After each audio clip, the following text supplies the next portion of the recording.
Hello, everyone. Live from New York. It's, you know the drill. It's SNL. I'm Grant, the movie and TV guy. Hello. I'm quite tired and gonna watch Final Space and I'm going to bed. Got to get bright and early. Get Easter egg hunt set up for my little nieces for Easter. So we're just gonna make this kind of quick.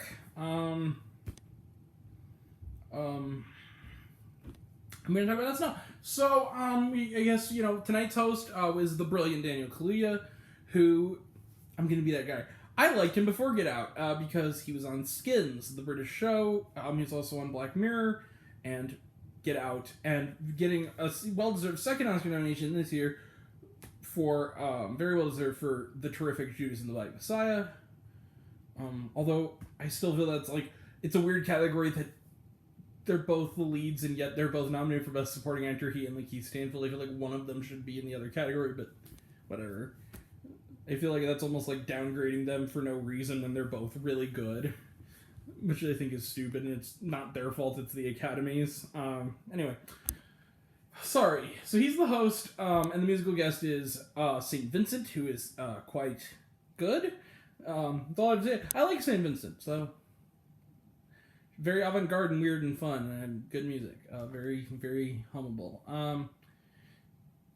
So Daniel Kaluuya, I will say this. This episode was an improvement over last week. It wasn't like anything great, but I will say this. Much like last week, the best thing about it was Daniel Kaluuya. Daniel Kaluuya, the best thing you can be as a host, and there have been plenty of times where really terrific actors have failed on SNL.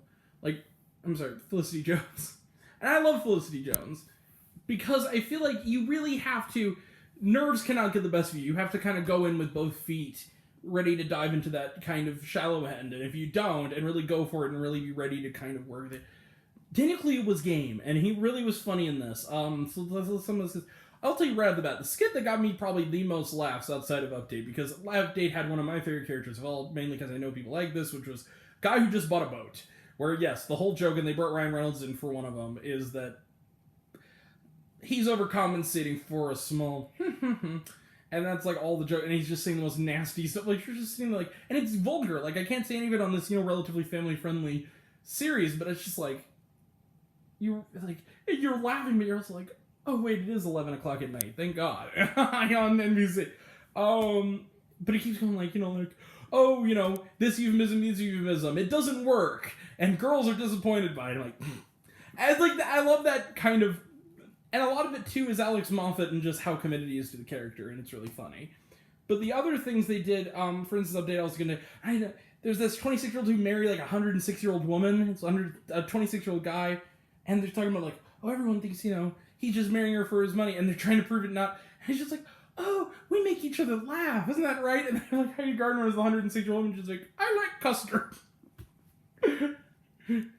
Are you going to get me custard? He goes, yeah, babe, I'm going to get you some custard before you go to bed tonight. I like custard before bed. It was funny. It's a treat. I like custard. Yeah. The best skit, though, individual skit, and there were a few good ones, and I think a lot of them, too, is that it kind of did what the Jason Momoa episode did so well, just, it let the weirdness kind of be. It just kind of let the weirdos run the house. They had a skit where it was... It's a game night, and Daniel Kaluuya is the boyfriend of the daughter, and it's Kate McKinnon's mom, and everyone else wants to play a board game that she doesn't want to play, and she's just making a scene in the background, and that's what's funny. And it's her commitment that makes it so funny, or it's she's going so far as going what are you doing there, hon? They're trying to move on with the game, and he goes, oh, just putting some of these beloved family photos in the garbage disposal because my family doesn't love me anymore. I was like... stuff like that. There's a skit where it's, which actually very funny, where it was, he plays a doctor who, and they have, his relatives on there who play, various cast members. They got, Keenan and Chris, and Ego Nono, Chris Red, and, he's on there, and he's like, and it's literally the doctor, and he goes, you will get, something like $10,000, he goes, if you answer this one question correctly. He goes, will you get the vaccine? And they keep finding ways of saying no, and he goes, that's the wrong answer. Literally, I will give you $10,000. All you have to do is say yes, you'll get the vaccine and actually get it, and I will give you $10,000, uncle, aunt, cousin. It's like, oh, Well, and the other it's like it's funny. The other one was the cold open was funny. They were doing that Britney Spears skit again, which also Chloe Fineman is quickly becoming another like secret weapon of the more recent characters. She's really funny. Where they have like again like people who need to apologize or like are seen as controversial. So in this one it's Chris Redd as Lil Nas X. I think it's Kate McKinnon. Kate McKinnon as Pepe Le Pew. It's even funnier considering it came out the same day as the Space Jam trailer. Pepe Le Pew and Pete Davidson as this guy. Remember Gates is his last name, where he's like turns out he's like a real monster. Like oh my god, like he's like like horrifying. I don't even want to get into it, but like let's put it this way: he really likes targeting young people, which is not good. It's an evil thing to do. But there's like a scene where Pete Davidson, because it has to be funny. They're talking about the infamous music video.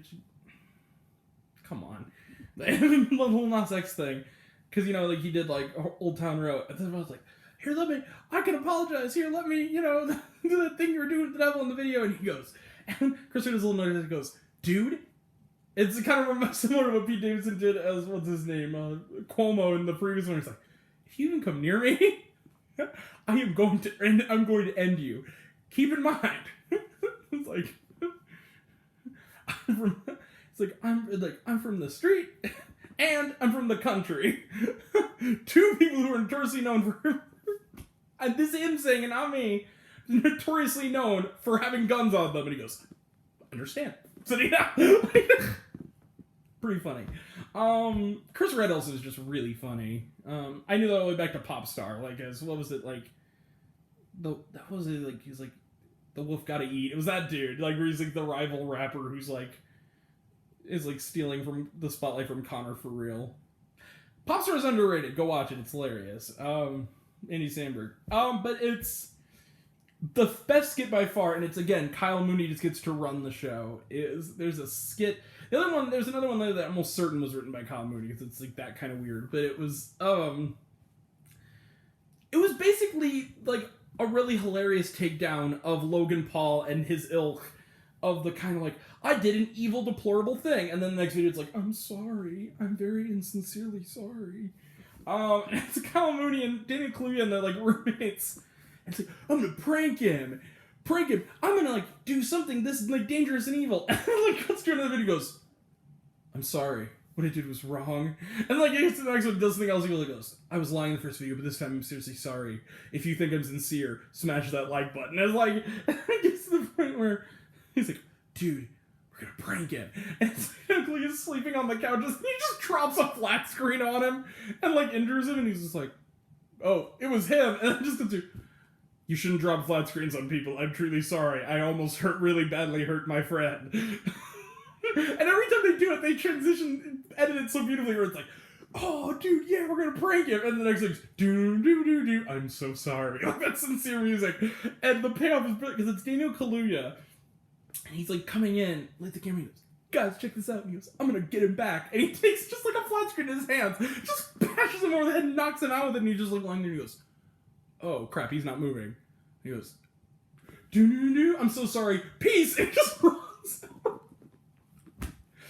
Very funny. Very, very Kyle Mooney and very, very funny. The other one was that they did was that again later is not quite as much of a gutbuster, but it's definitely funny and definitely weird. It was they have like it's like a bunch of frat dudes like, we're gonna, we should for weekend before finals, we should go get like Airbnb a house and like just go hang out together, party with our girlfriends. It's like, yeah, let's do it. And then like one of them's like, yeah, but it's also like, and then Neil Kaluuya's like, yeah, but it's like Mother's Day weekend, so we should like bring our moms too. And the guy's like, no, we don't have to do that. But then like as it goes along, everyone but Mikey Day is actually starting to go over like, yeah, but like we gotta make sure. Like, can our girlfriend's moms come too? And he goes, the more moms, the merrier. Moms took care of it. Like, I guess, like, dude, we shouldn't bring our moms. We're like college kids. Why are we bringing our moms to like spring break with us? He goes, it'll be so dope, man. Like, and then, like it really keeps building, and it's funny. And he goes, why do you guys on this. I thought we all agreed that this is not a good idea. Very funny. Weird Zone. That one was, I think, the least funny. It was like, the joke was, and they were committed, but it was like, joke is, the only joke that was kind of funny in that, even though I thought it was a little bit outdated, was he goes, I'm with my girlfriend Jolene. It's like, oh, that sounds a lot like, yeah, I know, like the prostitute from that Dolly Parton song. I get that a lot. I'm like, chuckle. It's like, okay, but the whole, it's like, but then after that, like, it's literally just, they're on a thing and they're singing like this song and it's just their variations on like, oh, we're gonna scream our, it's just kind of like, okay, is it midnight yet? But otherwise, the rest of it was pretty solid. Yeah. So yeah, there's not much to say. I'll give it 4 stars. It was recommendable. I actually thought there's enough starts that are really funny. Oh, the other one I forgot. There's another part that again, all Dan Kaluuya, although I will say this, the direction of that skit was odd. It almost felt like whoever was doing the camera was focusing, didn't know how to shift from character to character when people were speaking. It felt kind of awkward. Eventually, they just kind of gave up. It was just like, but the skit was funny where Chris Red reveals to his parents, like, and it's Dan Kaluuya and Nico was like, I don't want to be a doctor anymore. I want to do creative writing. And all the other neighbors who were hanging out were like, oh, well, look at the news. Like, we have no son. You know, like when they're doing like this series, like, do you have no son? And then he goes, tell us one of your poems. And he says like one line. He says something like roses are red, violets are blue. And he goes, and my pain is deep or something. And it just comes to Kenan Thompson. He's just like, you know, son, there's no shame in being a doctor. And they're like, yeah, be a doctor. It's funny. So they're on board with the parents for the first time, and they're like, it's pretty funny. Yeah, 4 stars. All right, let's just close the book on it. It was a good episode. Check it out. So I guess I'll say goodnight. I gotta go to bed soon. Tell you again, happy Easter. Be careful. Be safe. Be with your loved ones, but, you know, be safe, social distance if you're not, you know, and mask up if you need to, and I mean, like, if you're not vaccinated, definitely mask up, be responsible. Love you all, appreciate you all. Love you, class is missed, I love you 3000, be kind to one another. Also, I need to point out, apparently Daniel Kaluuya wrote a play about Kenan and Kel, which I did not know, and I said, my dude, awesome. Great. Alright. Take care. Happy Easter.